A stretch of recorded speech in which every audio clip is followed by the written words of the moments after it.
नमस्कार, घटना चक्र में आपका स्वागत है। मैं हूं विपुल सिंह, हर रोज की तरह आपके साथ कुछ खास मुद्दों के साथ। देखते हैं क्या कुछ खास है आज के एजेंडे में।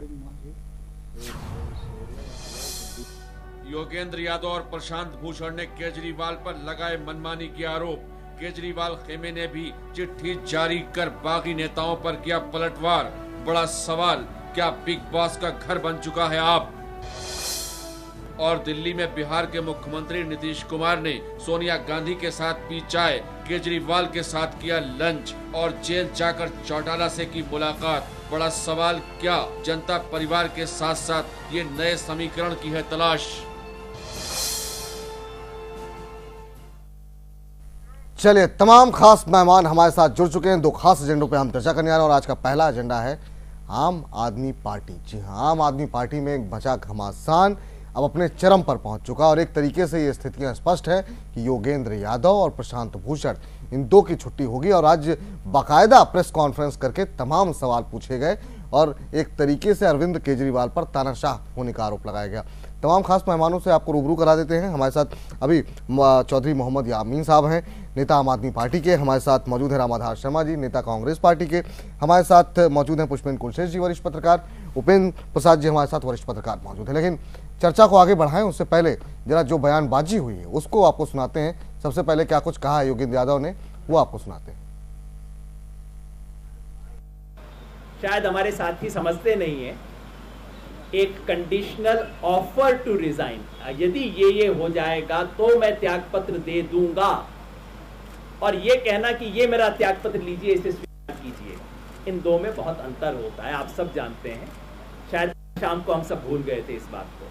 तो हमने कहा था 17 तारीख को नोट देके कि अगर ये पांचों चीजों में न्यूनतम जो हमने डिफाइन किया है वो पार्टी स्वीकार कर लेती है तो ये नहीं, हम पद छोड़ने को तैयार हैं। मैंने तो अरविंद भाई को एसएमएस भेजा था 16 तारीख को, जिस दिन वो बेंगलोर से चल रहे थे दिल्ली वापस आने के लिए, और उनसे बोला था कि पार्टी के हित के लिए हम लोगों को बैठकर बातचीत कर लेनी चाहिए। चाहे आप मुझसे सिर्फ बात कर लें, चाहे मुझसे और योगेंद्र जी से बात कर लें, लेकिन ये ज़रूरी है कि हम लोगों की आपसी बातचीत हो जानी चाहिए ये सब मुद्दे सुलझाने के लिए। लेकिन दुर्भाग्यपूर्ण 11 दिन हो गए, आज तक मिलने का समय उनको नहीं मिला। चलिए, अब जरा बीजेपी का क्या कुछ कहना है इस पूरे मामले पर, जरा वो भी आपको सुनाते हैं। देश की जनता, दिल्ली की जनता आम आदमी पार्टी के व्यवहार को देख रही है, उनके आचरण को देख रही है, और उसमें बचा क्या है देखने के लिए। भारतीय जनता पार्टी तो उसमें मुझे लगता नहीं उनका इंटरनल मामला है, लेकिन जिस प्रकार की स्थिति आज दिल्ली में बनी है, जिस तरह से लोग महसूस कर रहे हैं, जिस तरह से दिल्ली के लोगों की भावनाएं आहत हुई हैं, लोगों को क्या लेना देना आपकी पार्टी में कार्यकारिणी में क्या होगा, कौन इस्तीफा देगा, कौन इस्तीफा नहीं देगा। लोगों ने आपको मत दिया है, लोगों ने आपको मैंडेट दिया है दिल्ली में काम करने के लिए। लोगों ने आपको जिताया है जो उनकी समस्याएं हैं उनके समाधान के लिए। दिल्ली का विकास पिछले 1 साल से रोका पड़ा है, और आपके आने के बाद जिस तरह की आशा, जिस प्रकार का मैंडेट आपको 67 सीट का मिला है, अब तक तो आपको अपनी स्पीड को राजधानी एक्सप्रेस की गति से बढ़ाना चाहिए था। लेकिन आज जो हालात हैं दिल्ली के, पूरा विकास रुका पड़ा है। प्रतिक्रिया कांग्रेस की तरफ से भी आई है, वो भी सुनिए। बार बार कहते थे कि आप पार्टी आम आदमी पार्टी नहीं है, अरविंद पार्टी है। वहां पर तो जो भजन करेगा अरविंद वही रुकेगा, क्योंकि संस्थापक अध्यक्ष सदस्यों ने चार संस्थापक अध्यक्ष सदस्य आज छोड़कर 1 घंटे उन्होंने प्रेस कॉन्फ्रेंस की है। और आप जानते हैं, प्रशांत भूषण जी हों, चाहे योगेंद्र यादव जी हों, चाहे प्रोफेसर आनंद हों, ये सब संस्थापक सदस्य हैं। और देखिए जिस तरह से इनकी कलई खुल रही है। अरविंद जी का इतिहास देखिए कि हर एक के खिलाफ वो लड़ते रहे, केंद्र सरकार से लड़े, व्यवस्था से लड़े, दिल्ली में बैठ गए, भूख हड़ताल पर बैठ गए, राष्ट्रपति के खिलाफ, प्रधानमंत्री के खिलाफ, हर मंत्री के खिलाफ रोज चिट्ठी लेकर बाजार में खड़े रहते थे। और उसके बाद मुख्यमंत्री बनने के लिए कांग्रेस पार्टी का सहयोग लेने के लिए स्टिंग ऑपरेशन देखा आपने, कितने प्रयास किए।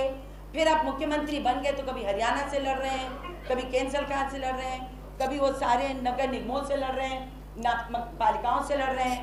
तो उनको जब लड़ने की इतनी प्रैक्टिस है, आज कोई और हर बात पे सवाल करते थे, तो आज जब उनसे सवाल पूछे जा रहे हैं तो खुद सवाल का जवाब क्यों नहीं दे रहे हैं? तो तमाम खास मेहमान हमारे साथ जुड़े हुए हैं। एक और खास मेहमान जुड़ चुके हैं, आनंद कुमार साहू जी, नेता भारतीय जनता पार्टी के। चलिए, लेकिन शुरुआत करेंगे जरा मोहम्मद यामीन साहब से। यामीन साहब, तमाम लोग आप पर ही अब उंगलियां उठाएंगे, क्या हो रहा है आपकी पार्टी में? आप एक तरीके से दूध की मक्खी की तरह आपने निकाल करके बाहर कर दिया योगेंद्र यादव और प्रशांत भूषण को। आज जो तमाम आरोप वो लगा रहे हैं, तानाशाही के आरोप लगाए, उन्होंने ये भी आरोप लगाया कि कहा गया था कि जब हम लोग प्रेस कॉन्फ्रेंस करते थे उस जमाने में, आंदोलन के दौरान वीडियो कॉन्फ्रेंसिंग की बात करते थे, अब बात हम अपनी कर रहे हैं तो वो मना कर रहे हैं कि नहीं, मोबाइल फ़ोन भी अंदर नहीं ले जाने दे रहे हैं। तो जो आप जिन आदर्शों पर आप चुनाव जीत रहे थे या जिस बात आप आंदोलन कर रहे थे, आपकी पार्टी भी तो अब बीजेपी कांग्रेस की तरह एक वैसी पार्टी बन गई है। देखिए, जहाँ तक आपने इल्जाम लगाया है कि मैंने नहीं लगाया, ये आपकी पार्टी के संस्थापक सदस्यों ने लगाया है। विपुल जी, मुझे 1 मिनट का मौका देंगे आप? जी बिल्कुल। दूध की मक्खी की तरह से निकाल कर बाहर कर दिया। अगर यही करना था तो पहले दिन, जिस दिन नेशनल एग्जीक्यूटिव बॉडी में उनके खिलाफ प्रस्ताव पास हुआ और आम से पीएसी से उनका निष्कासन हुआ, उसी दिन पार्टी से भी निष्कासन किया जा सकता था, जैसे कि अमूमन दूसरी पार्टियों में होता रहा। लेकिन ऐसा नहीं किया। चूंकि हमारी पार्टी में डेमोक्रेसी है, इसके लिए बाकायदा नेशनल काउंसिल की कल मीटिंग होने जा रही है और उसमें जो भी प्रस्ताव पास होगा उसके मुताबिक ही कार्रवाई की जाएगी। अभी से किसी के बारे में ये नहीं कहा जा सकता कि उनका निष्कासन हो चुका या तय है। ये अभी कुछ भी प्रेडिक्शन नहीं की जा सकती, चूंकि कुछ भी राजनीति में फाइनल नहीं होता। हर चीज की मुमकिनात में हर चीज है, मुमकिन है। एक बात और छोटा सवाल है, अगर फैसला राष्ट्रीय कार्यकारिणी में होना है तो आखिर में ये बातें पहले पता कैसे लग जाती हैं? पिछली बार जब उन्हें पीएससी से निकाला गया, सबको, सारे पूरे मीडिया को पता था, पूरे देश को पता था कि इस पीएससी में फैसला होने क्या जा रहा है, तो फिर उस बैठक का मतलब क्या रहा? देखिए, प्रेडिक्शन तो सब करते हैं, हाँ या ना। अब वो चीज हाँ में आएगी या ना में आएगी, दोनों में से एक ही होनी है। बाकी पार्टियों की तरह आपने पहले से सेटिंग कर दी, बहुत बड़ी औपचारिकता है, उसे पूरी कर दी। कोई आश्चर्यजनक कोई ऐसी बात नहीं हुई है जो कि आप जिसको यूं कह रहे हैं। अगर इस तरह दूसरी पार्टियों में जैसे फैसले ले जाते हैं, कांग्रेस कितनी बार टूटी है, बीजेपी में से कितने बड़े बड़े नेताओं का निष्कासन भी हुआ, बड़े बड़े नेता निष्क्रिय, पुरानी पार्टियां सब कुछ हुआ। आप तो अभी 4 दिन आपकी पार्टी ऊपर सबसे ज्यादा आज भारतीय जनता पार्टी कर रही है, कांग्रेस भी कर रही है। क्यों? क्योंकि इस इलेक्शन में दोनों का सोपड़ा साफ हुआ और इन दोनों का मुत्तफिका दुश्मन एक ही है, वो है आम आदमी पार्टी। देखिए, इसकी वजह से इन दोनों का एक टर्म बीजेपी आती थी, एक टर्म कांग्रेस आती थी। आज दोनों घर बैठ गए हैं। लेकिन आप क्या कर रहे हैं? आप हमारा तो डेमोक्रेसी में हम लोग कहते हैं हार जीत आपको पूरा मौका मिलेगा, आपको पूरा मौका मिलेगा। जरा जो हमारे साथ वरिष्ठ पत्रकार बैठे हैं, पहले उनसे उसके बाद बीजेपी कांग्रेस का काम आपने राष्ट्रपति क्या कर दिया आपने? पूरा 1 साल भी नहीं कर पाया। चलिए यामीन साहब, आम आदमी पार्टी ने 1 महीने के अंदर कर। चलिए ठीक है यामीन साहब, एक एक करके अपनी बात रखें ताकि आवाज जो है दर्शकों तक पहुंच सके, वो भी समझ सके पूरा मसला क्या है। पुष्पेंद्र जी, आप कैसे देख रहे हैं आज जिस तरीके से जो प्रेस कॉन्फ्रेंस हुई, उसके बाद एक स्टिंग भी सामने आया जिसमें कि बनारस के एक अश्विनी सिंह हैं, वो अरविंद केजरीवाल से बात कर रहे हैं और अरविंद केजरीवाल जिन शब्दों का प्रयोग कर रहे हैं, ये चाहे वो आनंद कुमार हो, चाहे वो बाकी नेता हो, उनके बारे में निश्चित रूप से वो शब्द यहाँ पे इस्तेमाल करना ठीक नहीं है इस चैनल के माध्यम से। क्या देख रहे हैं आप, क्या हो क्या रहा है पार्टी में? देखिए, हमारे बीच में मोहम्मद यामीन साहब हैं और बड़े सीनियर लोगों में से हैं और आप पार्टी के फाउंडर में से भी हैं। मुझे इनकी एक बात सुन के बड़ा दुख हो रहा है। इनको अपनी पार्टी के अंदर जो भी चल रहा है उसको जस्टिफाई करने के लिए, उसको बताने के लिए कांग्रेस और बीजेपी के तारीख में जाना पड़ रहा है कि ये तो कांग्रेस में भी होता था, ये तो बीजेपी में भी होता था और इसमें क्या नई बात है। और ये सिर्फ सब लोग इसलिए कर रहे हैं कि हमने 1 महीने में अपने वादे पूरे कर दिए हैं, बीजेपी और कांग्रेस का सूपड़ा साफ हो गया है। यहाँ तक बात मुझे जो है, आपने सूपड़ा साफ कर दिया, ये अच्छी बात है, आपने बहुत अच्छी मेजॉरिटी आपको मिली, ये भी अच्छी बात है, लेकिन योगेंद्र यादव क्या बीजेपी के कांग्रेस के एजेंडे पे, प्रशांत भूषण कांग्रेस के या बीजेपी के एजेंडे पे, या उनके पेड आदमी हैं जो आज प्रेस कॉन्फ्रेंस करके तमाम वो बातें कह रहे हैं जो बीजेपी कह रही है या कांग्रेस कह रही है, ये कह करके आप चीज के ऊपर रफा दफा नहीं कर सकते। जरा एक कमर्शियल ब्रेक के लिए मुझे लगातार कहा जा रहा है, मैं आपकी बात कंप्लीट करूंगा, इस छोटे से कमर्शियल ब्रेक के लिए हमें रुकना पड़ रहा है, इसके बाद आपसे आपकी बात कंप्लीट करते हैं। छोटा सा ब्रेक के बाद चर्चा जारी।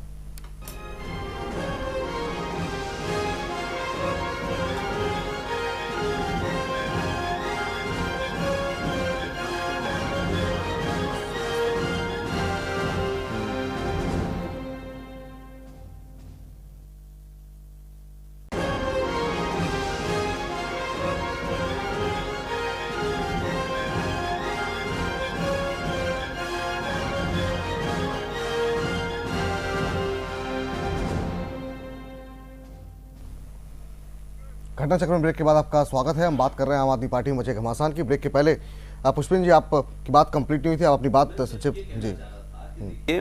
कि अब हम पिछले दिनों जब से सरकार बनी है आप पार्टी की, उसके बाद से जितनी भी प्रेस कॉन्फ्रेंसेस हो रही हैं आप पार्टी की तरफ से, उसमें अब अडवाणी, अंबानी, अडानी, नितिन गडकरी, कपिल सिब्बल, मुलायम सिंह, मायावती, इनके भ्रष्टाचार की बातें नहीं हो रही, इनके ऊपर कोई स्टिंग नहीं आ रहा, रॉबर्ट वाड्रा पे कोई स्टिंग नहीं आ रहा। जिस पार्टी की शुरुआत और जिस पार्टी का सबसे बड़ा हथियार यह था कि स्टिंग करो और मुझे बताओ और एक्सपोज करो, आज ये पार्टी एक दूसरे के स्टिंग कर रही है। कोई कहता है ये स्टिंग खराब है, कोई कहता है ये स्टिंग सही है, ये पैसे मांगने का है, ये उनकी आवाज का है, ये मुसलमानों को हिल्ले लगाने का है, टिकट नहीं देने का है, ये तमाम सारी बातें हैं। आपने जिस हथियार से राजनीति की, वही हथियार आज आपकी अपनी पार्टी को काट रहा है। सवाल यह है कि स्टिंग ऑपरेशन चाहे योगेंद्र यादव साहब दिखाएं, चाहे वो गर्ग साहब दिखाएं, ये बंद तो आप ही के बीच में रहे हैं, लेकिन आप इस राजनीति में, इसलिए आप पे यामीन साहब उंगलियां उठेंगी, इसलिए पहले दिन से आप पे सवाल खड़ा होगा कि आपने 70 साल की इस देश की राजनीतिक व्यवस्था के खिलाफ खड़े होकर के, ट्रांसपेरेंसी की बात कह के, हाई कमांड कल्चर के खिलाफ बात कह करके, आपने लोकतंत्र की बात कह करके, आपने हर अपने ऊपर लगने वाले आरोपों को अपने ही लोकायुक्त से कहने, ये तमाम सारी बातों से इस देश के और दिल्ली के लोगों को इतना ज्यादा आपने हाई ले गए कि लगा कि ये पार्टी दुनिया में कोई गलती नहीं कर सकती। और गलती नहीं हो रही है, अब तो आपके फाउंडर मेंबर एक दूसरे के टोपी उछाल रहे हैं, अपने जो कपड़े हैं गंदे वो पब्लिक में सुखा रहे हैं कि ये देखिए साहब, ये निकाला हमने, ये इन्होंने कहा, ये इसने कहा। इसमें अब आप आज दोष नहीं दे सकते। कल तक आप ये कह सकते थे, समझ में आता था कि साहब बीजेपी खेल कर रही है, कि सरकार कांग्रेस कर रही है, अब तो आप ही के लोग एक दूसरे के कपड़ों की टोपी उछाल रहे हैं पब्लिकली। तीसरी बात मैं ये कह रहा हूं कि इसकी शुरुआत देखिए, इस पार्टी में कभी कभी शुरू में याद होगा अन्ना मूवमेंट के एक मुसलमान चेहरा हुआ करते थे, शेरवानी पहने और काले रंग की टोपी लगाए, शायद उनका नाम मुफ्ती ममून था, शायद शमून साहब। उनको किस तरीके से निकाला गया कि वो बैठ करके केजरीवाल का कुछ टेप कर रहे थे, ये आरोप लगा और उसके बाद वो निकले। और इन्हीं की पार्टी के एक दूसरा मुसलमान चेहरा थे जनाब इलियास आजमी साहब, वो कहीं नजर नहीं आते। ये पार्टी सेकुलरिज्म और मुसलमानों को साथ लेकर चलने की बात करने वाली, इस दिल्ली के अंदर 7 लोगों में से एक आदमी को मंत्री बनाया, उसे राशन कार्ड का काम पकड़ा दिया गया है। मेरा कहना है, मैं ये कह रहा हूं कि ये पार्टी तमाम उन चीजों से, जाति से, रीजन से, कलर से, रंग से, मजहब से अलग हटके आई थी। इस पार्टी के लोगों का हर तबका धीरे धीरे इन्हीं पे आरोप लगा रहा है। आशुतोष आए तो शाजिया इल्मी एक पत्रकार थी, वो बाहर गई, विनोद बिन्नी बाहर गए, आज ना तो मेधा पाटेकर का नाम नजर आता है, न कैप्टन गोपीनाथ का आता है, न आपको जो वो राजमोहन गांधी थे। तो मैं ये कह रहा हूं कि आज इनकी जाती लड़ाई है, सत्ता की लड़ाई है, सत्ता पर काबिज होने की लड़ाई है, पार्टी पर कब्जा करने की लड़ाई है। ये वैसे हो रही जैसे और पार्टियां होती थी। तो ये अब आप आज से अपने आप को ये न कहें, बल्कि ये कहें कि जो देश की 15 पार्टियां थी उसमें हम 16वें हैं, ये न कहें नंबर 1 है। चलिए ठीक है, उपेंद्र जी आपसे जानना चाहेंगे, आखिर में ये झगड़ा है किस बात का? झगड़ा क्या इस बात का है कि सत्ता का केंद्र अरविंद केजरीवाल बनते आ रहे हैं? सत्ता, ये झगड़ा क्या राज्यसभा की सीट का है, या झगड़ा इस बात का भी है कि जो बाकी लोग हैं, जो जिन्होंने इस पार्टी को बड़ा करने में योगदान दिया, वो जो है अपने आप को बहुत अलग अलग सा महसूस कर रहे हैं, बड़े फैसलों में उनका इन्वॉल्वमेंट नहीं हो रहा है? वजह क्या मान रहे हैं? देखिए, जो झगड़ा का अलग अलग डायमेंशन है, एक डायमेंशन तो जुड़ा हुआ, जो सबसे महत्वपूर्ण डायमेंशन है वो खुद अरविंद केजरीवाल से जुड़ा हुआ है। इनका जिस तरह से उभार हुआ है हमारे सार्वजनिक जीवन में या पॉलिटिक्स में, उसमें आप ध्यान से देखिए तो ये एक पैटर्न बन गया है। जैसे पहले उन्होंने बाबा रामदेव का इस्तेमाल किया इंडिया अगेंस्ट करप्शन बना करके, फिर बाबा रामदेव को बाहर कर दिया। अन्ना का इस्तेमाल किया, अन्ना खुद बाहर हो गए, अन्ना ने इनको नज़दीक से देख लिया होगा। जब अन्ना का आंदोलन चल रहा था तो नंबर 2 ये नहीं थे, धीरे धीरे उन्होंने नंबर 2 की भूमिका ली। फिर बाद में जो टोपी था मैं अन्ना हूँ की जगह पर मैं केजरीवाल हूँ, ये आ गया। तो उसके बाद अन्ना भी इनके स्वभाव से देख करके अलग हो गए। किरण बेदी थी वो भी बाहर, स्वामी अग्निवेश थे उनको भी बाहर। जो भी रिकॉग्नाइज्ड फेस था, जो जिनकी रिकॉग्निशन इनसे बहुत ज्यादा थी, तो वो लगभग सब धीरे धीरे बाहर हो गए। अन्ना बाहर हो गए, अग्निवेश बाहर हो गए, वो मसून साहब का नाम उन्होंने लिया वो भी बाहर हो गए। और भी किरण बेदी का चेहरा है, वो पुराना चेहरा था, इनसे बहुत सीनियर थी। जहाँ तक आइडेंटिटी की बात है, पहचान की बात है, वो भी बाहर हो गई। अब जो सबसे अभी जो आम आदमी पार्टी बची हुई है, उसमें सबसे जाना पहचाना चेहरा या पुराना चेहरा कहिए, वरिष्ठ चेहरा कहिए, वो प्रशांत भूषण का था। और जोगेंद्र यादव भी एक सेफोलॉजिस्ट के रूप में अपनी आइडेंटिटी पिछले 15 साल से बनाए हुए हैं। जिस समय केजरीवाल को कोई नहीं जानता था, उसमें भी अरविंद केजरीवाल इनको जोगेंद्र यादव को लोग जानता था, एक सेफोलॉजिस्ट के रूप में, चुनाव शास्त्री के रूप में, एक सोशोलॉजिस्ट के रूप में, समाज वैज्ञानिक के रूप में। तो अब ये 2 व्यक्ति इनको खटक रहा है। एक है ना कि भाई हमसे ज्यादा ये कैसे जाने जाते हैं। तो जो लोग भी इनसे ज्यादा पहचान रखने वाले हैं, मजबूत आइडेंटिटी वाले हैं, इनको पहले इन्होंने बाहर कर दिया। और हमें लगता है पूरा जो आम आदमी पार्टी में 2 या 3 व्यक्ति हैं, भूषण बाप बेटे और एक योगेंद्र यादव, अब ये तीनों को ये बाहर करें तो ये इनकी पॉलिटिक्स हो सकती है। और लेकिन और जो दूसरे लोग हैं, इनके जो सहयोगी हैं तथाकथित, वो राज्यसभा के टिकट के लिए लड़ रहे हैं। हो सकता है इन्होंने 3 सीट दे सकते हैं, 7-8 लोगों को इन्होंने कह रखा होगा कि भाई वो बाहर होंगे तभी आपको राज्यसभा की सीट मिल सकती है, तो वो लोग इनके साथ जुड़ गए हैं। तो ये 2 लेवल पर है, एक अरविंद केजरीवाल और के। लेकिन हमें डर है कि आने वाले दिनों में अगर ये अलग हो गए, दोनों अलग होकर, हो सकता है आम आदमी पार्टी का विभाजन हो सकता है झाड़ू चुनाव चिन्ह को सीज कर ले इलेक्शन कमीशन। क्योंकि जहां तक हमारी समझ है कि राष्ट्रीय परिषद में प्रशांत भूषण और योगेंद्र यादव को ज्यादा समर्थन मिलेगा, क्योंकि दिल्ली से बाहर के जो लोग हैं वो तो चाहेंगे कि भाई जब पार्टी बनाए हो तो चुनाव लड़ो। और अरविंद केजरीवाल नहीं चाहते चुनाव लड़ना, तो दिल्ली से बाहर के लोगों में उनका समर्थन ज्यादा है। तो उसको अस्कटल करने के लिए शायद इन्होंने कहा है सभी विधायकों को कि 50-50 लोगों को अपने साथ लेकर के राष्ट्रीय परिषद की बैठक में आ जाना चाहिए। जो नॉन मेंबर है उसके द्वारा हल्ला हंगामा करेंगे, बहुत अप्रिय स्थिति पैदा होगी।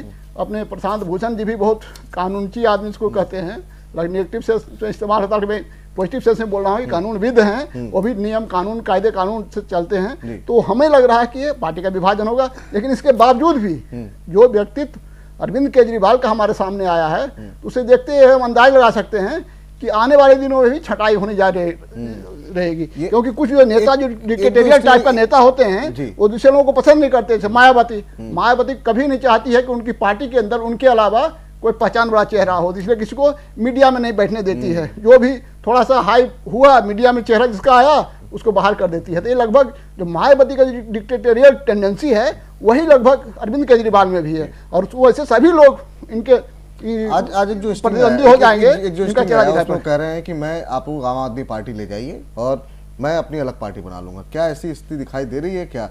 और आज इन्होंने भी इस बात का जिक्र किया कि आम आदमी पार्टी का जो लोगो है या आम आदमी पार्टी जो पार्टी है, ये अरविंद केजरीवाल के हिस्से में आएगी या जो दूसरा समूह है उसके हिस्से में आएगी, या दूसरा समूह कोई नया दल बनाएगा या अरविंद केजरीवाल कोई नया दल बनाएगा? देखिए, तो मामला जाता है इलेक्शन कमीशन में, फिर इलेक्शन कमीशन फैसला करता है, उसमें भी टाइम लगता है।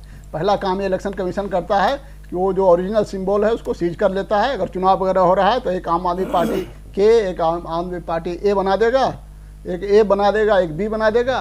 फिर बाद में जब फैसला हुआ कि कौन किसके साथ क्या है। लेकिन आप अगर अलग होना चाहें तो फिर कोई रोक नहीं सकता। न अरविंद केजरीवाल चाहें कि हम आम आदमी पार्टी को छोड़कर कोई और पार्टी बना दें।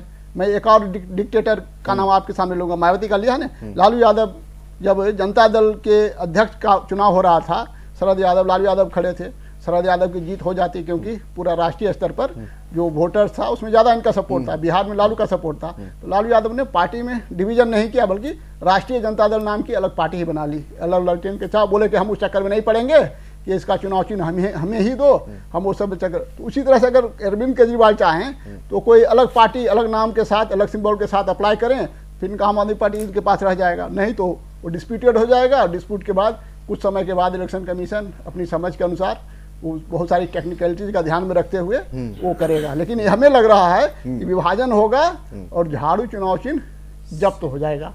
साहू साहब, आपको क्या लग रहा है ये जो स्थिति बनी हुई है, वजह क्या मान रहे हैं ऐसी स्थिति की कि मतलब इतनी बड़ी विक्ट्री क्या आम आदमी पार्टी पचा नहीं पाई, या फिर उसने होल्ड करके रखा हुआ था? अरविंद केजरीवाल ने ये जो तमाम विद्रोह हैं अंदर के, तमाम लोग इस बात का इंतजार करते हैं एक बार नतीजे आ जाए दिल्ली के चुनाव के, उसके बाद जो भी बात रखनी है वो रखी जाएगी। मुझे एक तो सबसे बड़ी चीज लग रही है कि इनकी एक तो राजनीतिक जो है परिपक्वता में कहीं ना कहीं बहुत बड़ी कमी आ रही है, और समन्वय। देखिए, राजनीति अभी एक शुरुआत हुई है इनकी, राजनीति बहुत बड़ी होती है। जैसे जैसे आप संगठन में आगे बढ़ते हैं और सत्ता तक पहुंचते हैं, सत्ता में आने के बाद एक पावर का जो डिवीजन होता है उसमें कहीं ना कहीं कन्फ्लिक्शन जो है वो साफ दिख रहा है। जहां तक आपने जैसे कहा कि सभी मित्रों ने कहा कि राज्यसभा का इशू है, साथ साथ अध्यक्ष का, क्योंकि एक केजरीवाल जी मुख्यमंत्री बन गए, अब दूसरा मुख्यमंत्री अध्यक्ष रहे या दूसरा कोई बने, ये भी एक बहुत अहम विषय है। और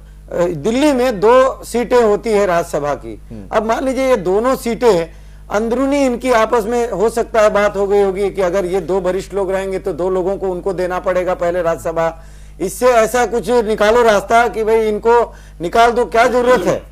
कोई ना कोई आपसी कोई ऐसी बात हो गई होगी जिसके बाद एक के बाद एक इस तरह की जो है पावर डिवीजन के कारण ये सारी जो है कहानी बन रही है। और नहीं तो क्या होता अगर राष्ट्रीय अगर ट्रांसपेरेंसी रहता लोकतांत्रिक तरीके से, राष्ट्रीय परिप्रेक्ष्य में अगर इनका कुछ काम करने की अच्छी योजना होती तो ये हो जाता कि भाई ठीक है, अभी दिल्ली की सरकार बनी है, अगली जो सरकार बनेगी उसमें आप कोई हमारा दूसरा जो भी साथी है वहां का वो देखेगा काम, और राष्ट्रीय स्तर पर कोई वरिष्ठ लीडर के रूप में उसको अध्यक्ष बनाया जाएगा, और सारे लोगों का एक कोऑर्डिनेशन कोर कमेटी होता है, जैसे पार्लियामेंट्री बोर्ड होती है, इस टाइप की कोई एक बोर्ड बन करके और जैसे काम करना होता है वो संगठनात्मक। मेरा जो है एक जो संगठन का जिस तरह से इनका उभार हुआ था, उस उभार में एक संयम जो है और कोऑर्डिनेशन जो है वो कहीं दिखाई नहीं दे रहा है। और दूसरी सबसे बड़ी बात कार्यकर्ता, एक मिनट, कार्यकर्ता जो है, देखिए कार्यकर्ता जो है के साथ साथ जनता जो है, दोनों में एक बहुत बड़ा एक हताशा जो है वो साफ नजर आ रहा है। रामाधार जी, आपसे जानना चाहेंगे, आप उनके सहयोगी भी रहे और आज भी ये इल्जाम भी लगाए गए हैं कि आप के साथ वो सरकार बनाना चाहते थे, और इस बार में आम आदमी पार्टी के तमाम लोग राजी नहीं थे। उसके भी आए थे, बिल्कुल काफी सारे स्टिंग। देखिए, अभी आपके बहुत अंदरूनी मामलों में जाके मैं न उपदेशक की भूमिका में जाना चाहूंगा और न बहुत कमेंट करना चाहूंगा। बाहर से एक दूसरे राजनीतिक दल का कार्यकर्ता होने के नाते मैं जितनी बात कह सकता हूं मैं उतनी ही बात कहूंगा। देखिए, मुझे लगता है कि आप में आला कमान संस्कृति पनप रहा है। पीएसी की बैठक में इनको श्री योगेंद्र यादव और श्री प्रशांत भूषण जी को बाहर किया गया, तो जो खबरें छन के आई वो ये थी कि इन लोगों के पक्ष में 8 मत पड़े थे और इनको बाहर करने के पक्ष में शायद 11 मत पड़े थे। मतलब ऐसा कुछ नहीं है कि इन दोनों का समर्थन नहीं है। 8 के मुकाबले 11 के मुकाबले 8 मत कोई बहुत छोटी जमानत जब्त वाली बात नहीं है, तो समर्थक उनके वहां भी है। अभी जैसा उपेंद्र जी ने कहा या पुष्पेंद्र जी ने कहा, जो बातें कही राजनीतिक विश्लेषक के रूप में, ये बहुत श्रूड तरीके से, और शातिर एक वर्ड होता है, थोड़ा उसको लोग खराब सेंस में यूज करते हैं, वो एक राजनीतिक सातिरापन दिखाते हुए अरविंद केजरीवाल का गुट, आज तो लोग वहां उस दल के लोग ही गुट की बात कर रहे हैं। आज मैं दिन में प्रेस कॉन्फ्रेंस सुन रहा था, वो संजय सिंह जी थे, वो बोल रहे थे हमारे गुट ने ये कहा और उन्होंने ये कहा, तो गुटबाजी तो स्पष्ट है, सतह पे है। तो वो अरविंद केजरीवाल का गुट बड़े ही सातिराना अंदाज में सभी पुराने और अपने कद के मिलते जुलते लोगों को एक एक करके आइसोलेट करने के रास्ते में है। हो सकता है इसमें विधायकों के बीच में टूट हो, या यह भी हो सकता है कि लोग ये सोचे कि हम विधायकों के बीच में अगर टूट होगा तो कल के दिन में हम सत्ता सुख से वंचित हो जाएंगे। लेकिन इन सब चीजों के साथ साथ मैं दिल्ली के हित की बात करना चाहूंगा। सफाई कर्मियों की हड़ताल चल रही है दिल्ली में। आज शायद मुख्यमंत्री का दायित्व बनता है कि नगर निगम के मेयर मिलने गए और भी लोग गए तो नगर निगम की समस्या का समाधान वो देखें।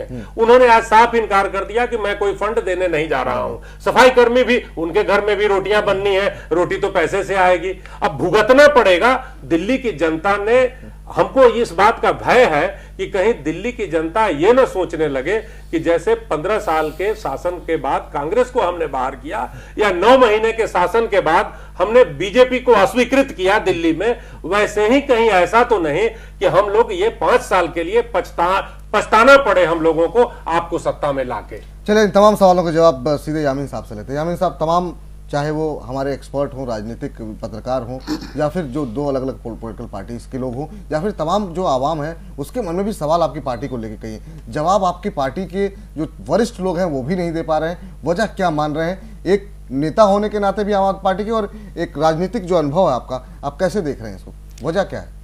देखिए, जहाँ तक स्ट्रिंग ऑपरेशंस का सवाल है, जो जहाँ से ये मुद्दा, मेन मुद्दा जो है जोर पकड़ा और जहाँ से ये रिफ्ट कायम वजूद में आया, ये दुर्भाग्यपूर्ण है। इसका मैं समर्थन नहीं कर सकता। दुख है, इसमें कोई शक नहीं है, ये बहुत ही दुर्भाग्यपूर्ण है जी। लेकिन उसके बाद जो बातचीत चली है, ये मैं पहले अनुमति दे तो यामीन साहब से एक छोटा सा मैं बात करना चाहूँ, अनुमति से। हाँ जी, बोलिए। मैं जब गाड़ी में बैठा करता था, गाड़ियों में जाते आते चुनाव के दरमियान, एक अरविंद केजरीवाल जी के आवाज में एक आता था कि कोई पुलिस वाला पैसा मांगे तो उसको आप सेटिंग कर लो, यही वर्डिंग था, सेटिंग कर लो और रिकॉर्ड करके इतना नंबर पर बता दो। मैं तो स्टिंग की शिक्षा तो उन्होंने ही दिया है, अब आप पार्टी ने दिया, अब स्टिंग से क्यों घबरा रहे हैं जब अपना खुद का स्टिंग होने लगा? तो शर्मा जी, रिश्वत का, भ्रष्टाचार का स्टिंग करना बिल्कुल होना ही चाहिए, इसमें कोई पाप नहीं है, कोई बुरी बात नहीं है। लेकिन अगर मैं और आप बैठ कर के चाहे पर कोई प्राइवेट बात कर रहे हैं, मैं किसी भी कोई विचार विमर्श हो रहा है और बहुत ही कॉन्फिडेंस के साथ हो रहा है, और आप उसको स्टिंग करना शुरू करें जिसमें किसी का कोई लेना देना है नहीं, और उसके बाद उसको आप पब्लिकली करें, इसके मैं समर्थन में नहीं हूँ। ये मेरी अपनी सोच है। अच्छा, कुछ बातें अभी, माफ कीजिए, मैंने आपको डिस्टर्ब नहीं किया, प्लीज। कुछ बातें अभी हमारे पुष्पेंद्र जी बहुत ही हमारे अच्छे मित्र हैं और आपने उठाई हैं। इलियास आजमी साहब का जहां तक आपने प्रश्न उठाया है, इलियास आजमी साहब बिल्कुल पीएसी में हैं और आज भी मेरे साथ थे, हम उन दोनों साथ थे। और पीएसी में से पहले उन्होंने नेशनल एग्जीक्यूटिव बॉडी में वोटिंग भी किया था, और वो कल भी मीटिंग में देखे जाएंगे। सवाल आपसे था, वजह क्या है? उसमें दो राय नहीं। एक मिनट, दूसरी बात, आपने स्वामी अग्निवेश जी का हवाला दिया। स्वामी अग्निवेश जी बहुत अच्छे साथी थे हमारे सीनियर नेताओं के, जब ये इंडिया अगेंस्ट करप्शन मूवमेंट चल रही थी और सेंट्रल गवर्नमेंट, यूपीए की गवर्नमेंट से बातचीत चल रही थी, तो दिन में तो, एक मिनट शर्मा जी, एक मिनट, दिन में तो बात होती थी, लेकिन रात में आप इन लोगों ने स्टिंग ऑपरेशन उनका भी चलाया था, और वो कपिल सिब्बल जी से बात करते हुए दिखाई दिए। ये उनका भी आया था, स्वामी जी का भी आया था।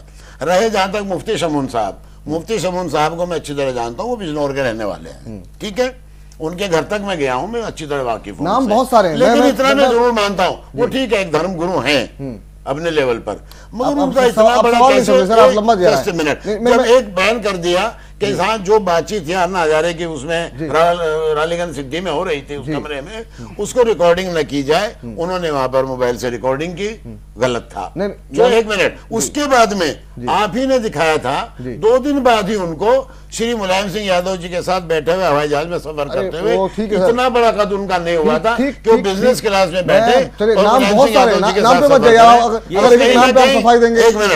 इसी तरह करके मयंक गांधी से लेकर के तमाम बहुत सारे, मैं उसमें नहीं जा रहा हूं। मेरा सवाल ये है, वजह क्या है कि जो संस्थापक सदस्य जिन्होंने इस पार्टी को बनाया, जो लोकपाल जिसको लेकर के पार्टी बनी, उस लोकपाल को बनाने वाले प्रशांत भूषण, आपकी पार्टी के लिए चंदा देने वाले शांति भूषण, जो किरण बेदी, ये लोग आखिर में नाराज हो क्यों रहे? जो हितों का टकराव है, व्यक्तिगत हितों का कॉन्फ्रेंस हुई है, उसमें जो शर्तें रखी गई थी श्री प्रशांत भूषण जी की तरफ से और श्री योगेंद्र यादव जी की तरफ से, वो शर्तें तकरीबन उनकी कंडीशन सारी की सारी मान ली गई थी और उस पर एक तरह से फैसला हो चुका था। इस्तीफा क्यों चाहिए? सब बात फाइनल हो गई। उसके बाद 6 बजे उनकी तरफ से अनाउंसमेंट आया कि हम इन पर विश्वास नहीं करते, नहीं, तो फिर 10 दिन से जो आप परेड कर रहे थे, ये तो इसकी क्या जरूरत थी? 11 दिन शर्त के बिना शर्त के साथ इस्तीफा क्यों मांगा जा रहा जो भी उनके सुझाव थे वो सारे माने गए। इस्तीफा क्यों मांगा जा रहा था सर? जो उन्होंने आरोप लगाए और कहा जा रहा है मैं 11 दिन से कोशिश कर रहा हूं एक बार बातचीत हो जाए, अभी केजरीवाल बात नहीं कर रहे हैं। अभी आपने जो प्रोग्राम के शुरू में बाइट्स दिखाई है योगेंद्र यादव जी की, उसमें वो कह रहे हैं कि हम इस्तीफा देने के लिए खुद तैयार थे। अगर ये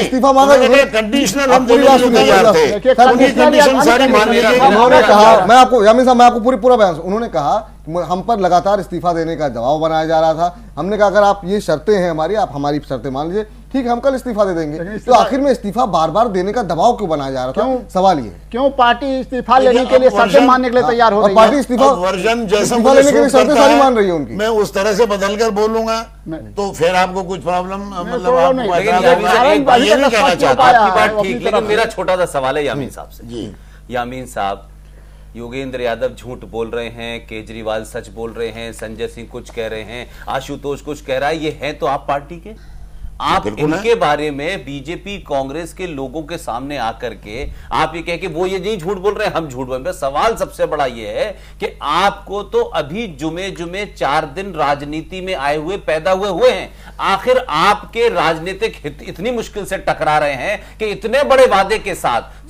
70 में से 67 सीटें जिस राज्य ने आपको दी हो, आपके यहां तो ऐसी खूरंदेजी लग चल रही है कि अगर जिस तरीके से ये बढ़ रही है, इतनी तो कांग्रेस में 65 साल में नहीं हुई, इतनी तो बीजेपी में नहीं हुई भाई। लेकिन आप तो इन सबसे अलग थे, आप तो 2 महीने में एक दूसरे का कत्ल करने पे लगे हुए हैं। कत्ल का मतलब सिर्फ गर्दन कटना नहीं होती, भ्रष्टाचार का मतलब पैसे से नहीं होता है, वैचारिक भ्रष्टाचार भी होता है। ये वैचारिक भ्रष्टाचार को आप बढ़ावा देने वाली बात कह रहे हैं एक तरफ, कि देखिए जो अंदर बात हो रही है जिसको बाहर नहीं लाना चाहिए, अरे इसी के खिलाफ तो आपका जन्म हुआ था यामीन साहब। अब आप सरे महफिल बैठ के कह रहे हैं कि योगेंद्र यादव ऐसा कर रहे थे, वो ऐसा कर, आप अपने ही घर की तमाम चीजों को पब्लिकली कह रहे और दोष दे रहे हैं कि आप बीजेपी और कांग्रेस, आप अपना मुकाबला ना करें। आपको अगर थोड़ी देर के लिए ये मैं मान लूं कि आप आम पार्टी के एक ईमानदार और अच्छे नेता है, तो आपको नेशनल टेलीविजनों पर बैठ के ये कहना चाहिए कि हम जिस व्यवस्था के खिलाफ आए थे, हम जिस कल्चर के खिलाफ आए थे, हम उसको खत्म करने से पहले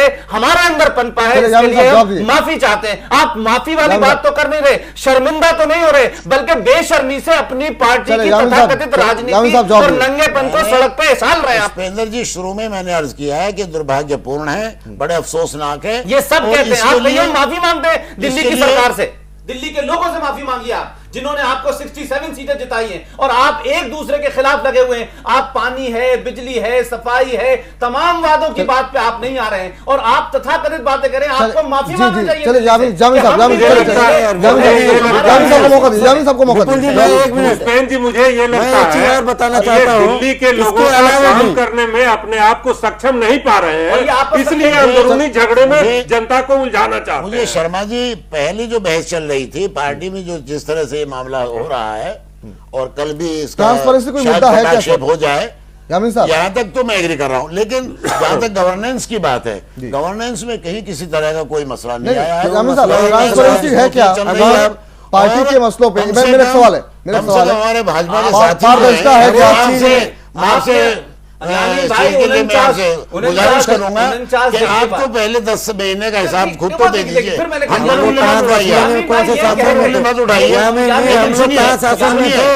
जहाँ तक एमसीडी का सवाल है, एमसीडी का पुष्पेंद्र जी बता रहा हूँ, ये मुद्दा बच नहीं सकते हैं।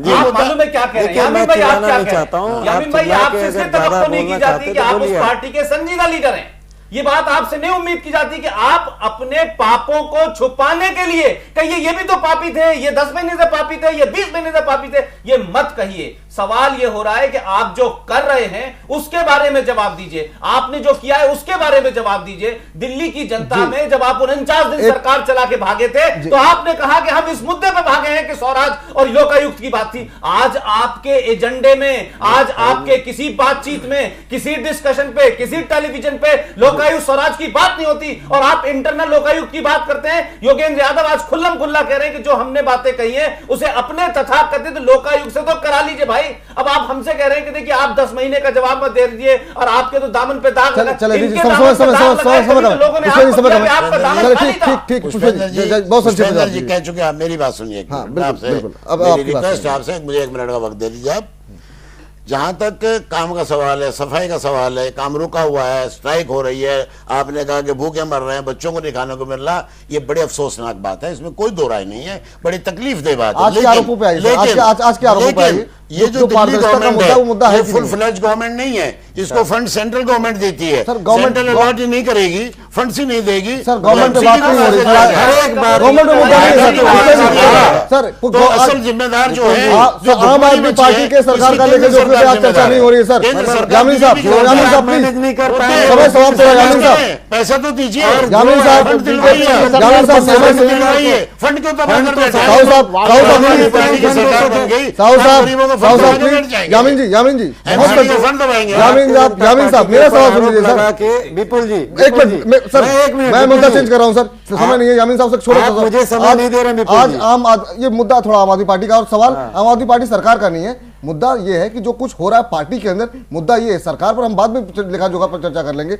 मैं सिर्फ इतना जानना चाह रहा हूं आपसे कि जो सवाल उठाए गए हैं कहीं ना कहीं वो वाजिब तो हैं। आप पहले बोलते थे कि वीडियोग्राफी होनी चाहिए, क्या हो रही है? क्या आपके यहाँ ट्रांसपेरेंसी है? क्या वॉलंटियर की बात सुनी जा रही? इसका जब जवाब दीजिए, उसका मैं ब्रेक क्लियर कर रहा हूं, अगले मुद्दे पे जाएंगे बहुत संक्षेप में यामिन साहब, और मैं उम्मीद करता हूं बाकी लोग डिस्टर्ब ना करें। यामिन साहब अपना जवाब दीजिए बहुत संक्षेप में। देखिए, जहां तक ये इशू जो इस वक्त हाईलाइटेड है, मीडिया में पूरा आ चुका है और इसमें कुछ भी छुपा हुआ बाकी नहीं रहा है। कोई बात अगर मैं छुपाने की कोशिश भी करता हूं तो वो एक नाकाम कोशिश होगी, उसका कोई रिजल्ट नहीं निकलेगा। बहुत अच्छी बात, इसमें मैं मानता हूं।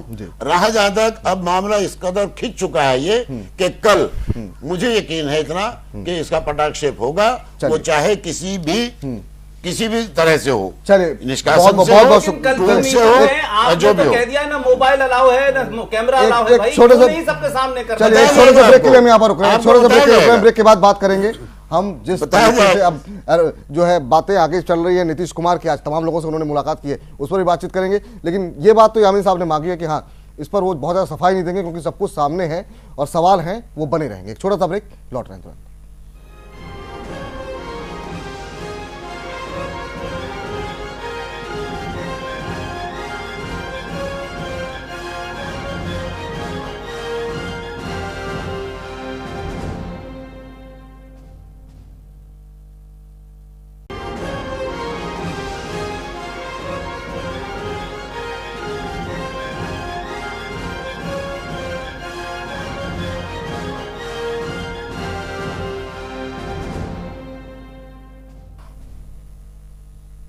घटना चक्र में ब्रेक के बाद आपका स्वागत है। तमाम खास मेहमान हमारे साथ लगातार बने हुए हैं और अब बात करेंगे जरा नीतीश कुमार की। जी हाँ, जेडीयू के मुख्यमंत्री बिहार के नीतीश कुमार ने कल प्रधानमंत्री से मुलाकात की, तब भी तमाम सियासी मसले निकाले गए और आज लंच किया उन्होंने अरविंद केजरीवाल के साथ, मुलाकात की सोनिया गांधी के साथ, इसके अलावा ओम प्रकाश चौटाला के साथ भी उन्होंने मुलाकात की।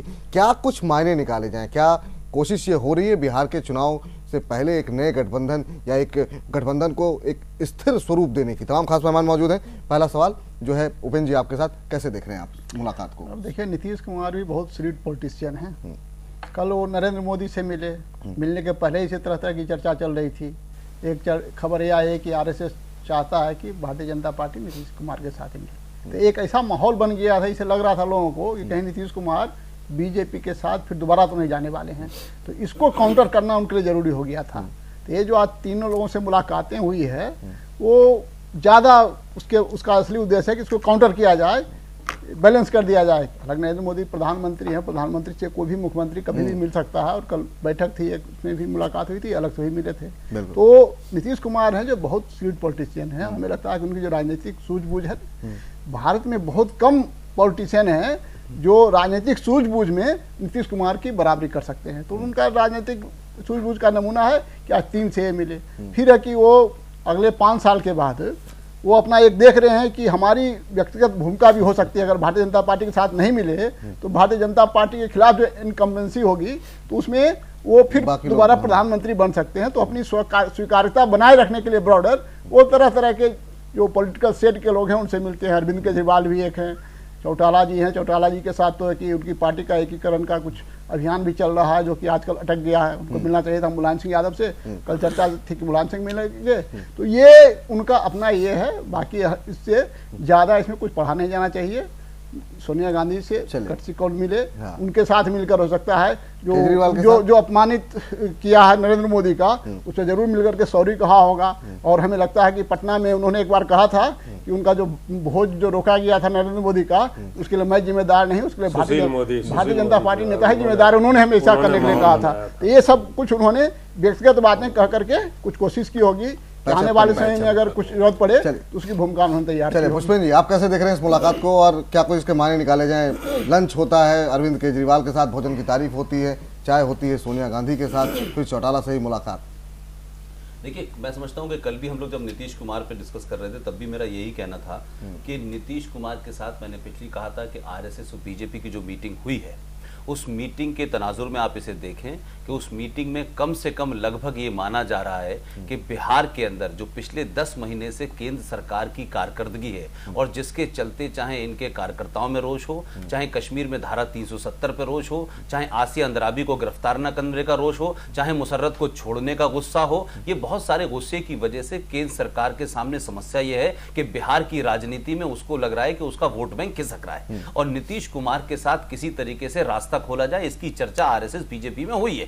लेकिन सवाल सबसे बड़ा यह है कि आज जो उनकी मुलाकात हुई है वो सोनिया या गांधी के यहाँ भी गए हैं, सोनिया गांधी की पार्टी से उनका वहां गठबंधन है, वो केजरीवाल का चुनाव लड़ाने भी आए थे, भले ही केजरीवाल ने उनको बुलाया नहीं था और जेडीयू का एक नेता यहाँ हुआ करता था शुएब, वो पार्टी छोड़ करके कांग्रेस में चला गया, वो हरियाणा में भी चुनाव लड़ाने गए थे ओम प्रकाश चौटाला का। मैंने उस वक्त भी ये कहा था कि नीतीश कुमार जो है इस वक्त ये वो सोच रहे हैं कि कौन कौन से राज्य में कौन कौन से ऐसे नेता हैं या तो जिन्हें जेल हुई है या वो घोटालेबाज हैं या जेलों से निकल आए हैं या पेरोल पे हैं, वो हर उस आदमी से संपर्क साधने में लगे हैं। उन्होंने लालू के साथ पार्टी का गठबंधन कर रखा है, वो जेडीयू में वो चौटाला को चुनाव लड़ाने जाते हैं। तो मुझे लगता है कि कमोवेश ये जो आज की मुलाकातें अगर हम कहें, केजरीवाल की मुलाकात और खासतौर से ओम प्रकाश चौटाला की मुलाकात, ये वो मैसेज है कि बिहार में उनकी लालू के साथ गठबंधन तो है लेकिन जातिगत आंकड़ों पे लालू उनको कभी एक्सेप्ट करने को तैयार नहीं है। और अगर बीजेपी और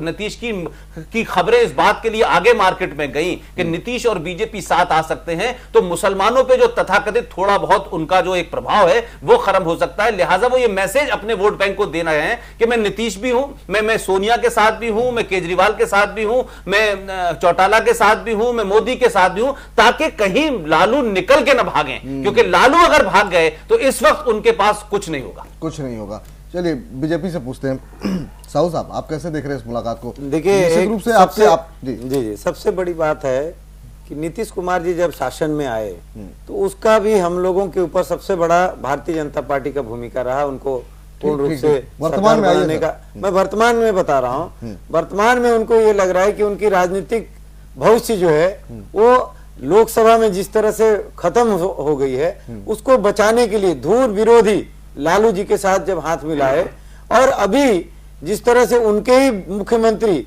घूम कर पूरे प्रदेश में चिंतन मंथन बैठक होती है, जिस प्रकार से उनके खिलाफ विरोध किया, कह रही है कि बीजेपी को जेडीयू के साथ जाना ऐसा है। विपुल जी आप ही सब बोल दो, फिर मैं जब भी बोलता हूँ आप बीच में बोल देते। मैं सवाल तो करूंगा, मैं सवाल करो लेकिन मुझे आप थोड़ी सी बात करने दो ना। मैं ये कह रहा हूँ कि आज नीतीश कुमार जी को अपनी राजनीतिक वर्चस्व किसी भी केन प्रकार उनको बचाने की एक अंतिम जो है एक रास्ता जो है वो खोज रहे हैं, क्योंकि कांग्रेस और आरजेडी के बावजूद भी कहीं उनको ये लग रहा है कि अगर हम नहीं बना पाए सरकार तो उनके लिए आखिरी बार होगा। मेरा सवाल है, मजबूरी उनकी है या आपकी है? हमारी कोई मजबूरी नहीं। आरएसएस की तरफ से कहा गया कि विपुल जी एक बात और बता रहा हूं मैं, भारतीय जनता पार्टी ने ना पहले नीतीश जी को कहीं कुछ किया न बाद में कुछ किया गलतियां।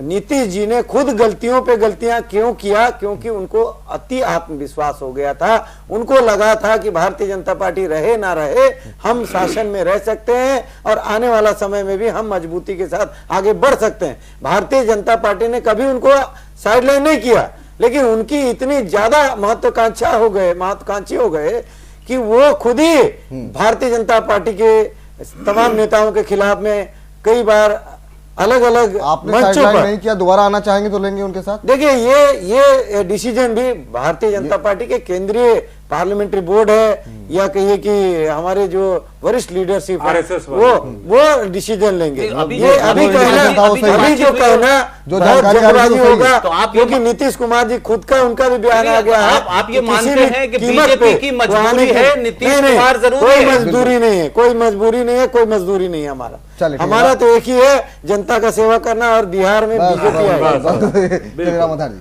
देखिए, बिहार में चुनाव गठबंधन के तहत ही लड़ा जाएगा, ये बात तय है, चाहे जो भी गठबंधन बने। अभी आरएसएस की चिंतन बैठक में जो कहा गया कि बीजेपी को बिहार में जेडीयू के साथ जाना चाहिए, तो इस बात से आरएसएस का कहा बीजेपी के लिए कितना मायने रखता है ये बताने की आवश्यकता नहीं है।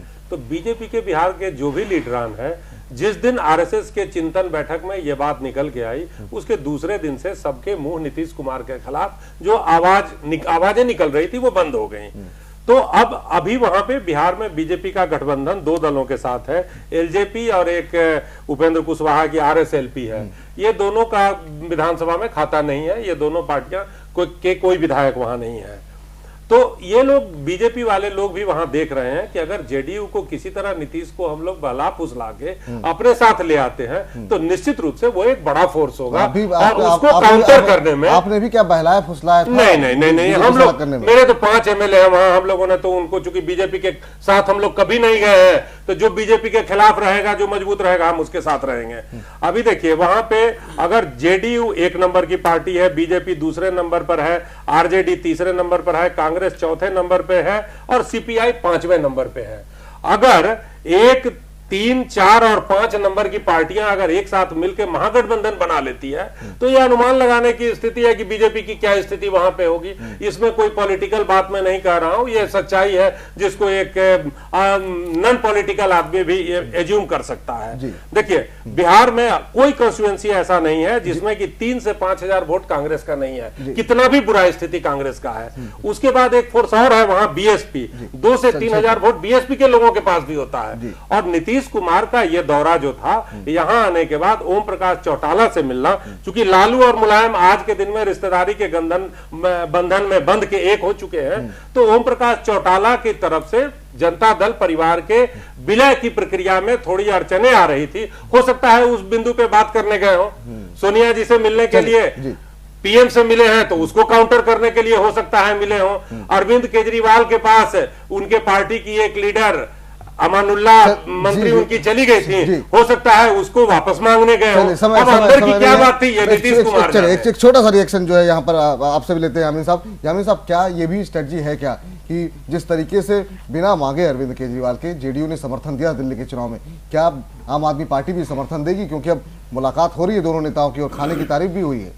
देखिए, मैं इसको सिर्फ कर्टसी मीटिंग के अलावा इससे ज़्यादा इसको मतलब कुछ भी नहीं निकालना चाहता, क्योंकि अभी हमारी पार्टी फोरम में पार्टी लेवल पर किसी तरह से भी कोई डिस्कशन इसके बारे में नहीं हुआ है, लिहाजा इसके बारे में कोई कमेंट्स करना भी मैं समझता हूँ नामुनासिब है। जैसे वहाँ लालू हैं, आपकी पसंद वहाँ। अच्छा, लालू जी का जहाँ तक सवाल है, लालू जी अभी सरकार में शामिल नहीं है, समर्थन जरूर दे रहे हैं, यानी वो तैयार हैं। पता नहीं हालात क्या है, कब भागना पड़ जाए ये वो नहीं कह सकते, है ना। तो ये सब कोशिशें चल रही हैं महागठबंधन की, उनकी नहीं। अच्छा, एक बार बता दीजिए कि जिस तरीके से नीतीश कुमार आपकी पार्टी को अपना तथाकथित समर्थन देने आए थे, क्या आपकी पार्टी चुनाव में नीतीश कुमार की कैंपेनिंग करने जाएगी?